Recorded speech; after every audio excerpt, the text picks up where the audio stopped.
right, time to play our favorite game here on The Jump. Something, nothing, or everything. Boom, boom, boom.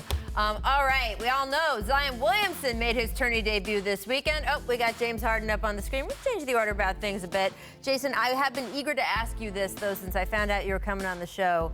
Look, you know Giannis up close better than almost anyone in the league. You've seen what James Harden is doing. Incredible. How do you call this MVP race?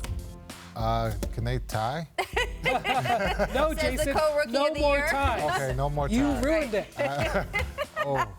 I like Giannis and what he's done for the whole season, but what James Harden has done is incredible. Well, that's the question. Do you know what you're going to do with your vote yet? I don't, Ooh. and one thing that I don't actually, and one thing I asked about our research staff this morning was, look, if you look at the first 6 weeks of James Harden's season, if they had come at the back end of the season, right, if he had tailed off and had those first 6 weeks at the end, he wouldn't be in the conversation for MVP, right? Correct. So I do think what you do at the end matters more than the beginning, so I would weight it differently.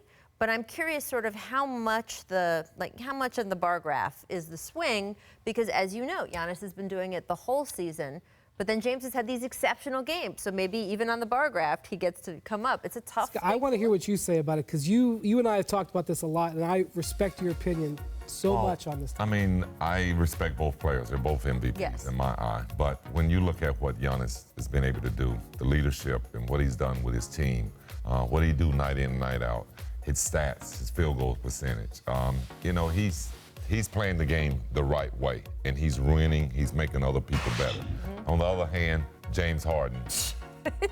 You know, on the other hand, just did you hear what you said? It's ridiculous what James is doing. Is doing. I mean, there's no player other than Michael and Wilt and Kobe that can put the ball in the hole like James Harden. And the fact that he's been able to keep his team pretty much in the playoff run single-handedly, that deserves a lot of praises. But I'm going to screw up. I like guys that plays the game the right way. Oh.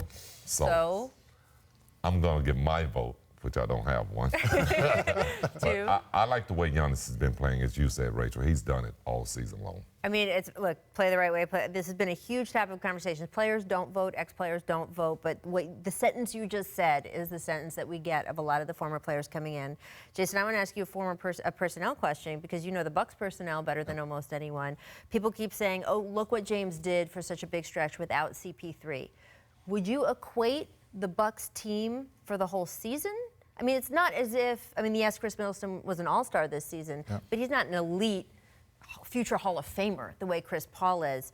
Do you feel that the Bucks roster is better enough than the Houston roster without Chris Paul, that's a fair thing for the Houston people to say? Or do you feel like, well, yeah, Giannis has done it by himself in that way? It's a great debate. I think when you look at what Giannis and his teammates have done the whole year, having the best record in the East or in the NBA, you have to put some weight on winning. We can always talk about stats because the league is about stats, but we have to start talking about winning. And what Milwaukee's done and what Giannis has done all season, they've won. So that's why I think he wins the MVP. You know what, Brian, that sounds like? Sounds like Jason would back my MVP should be I know. I was for most valuable player. We got two Hall of Famers. Separate best season this, I mean, this is a guy that played to win, so I'm glad to hear him. I was going to say, I don't know what I'm going to do with my vote. No, but I've got two Hall of Famers who are making a strong case for Giannis. And it's nothing against James. No, I mean, no.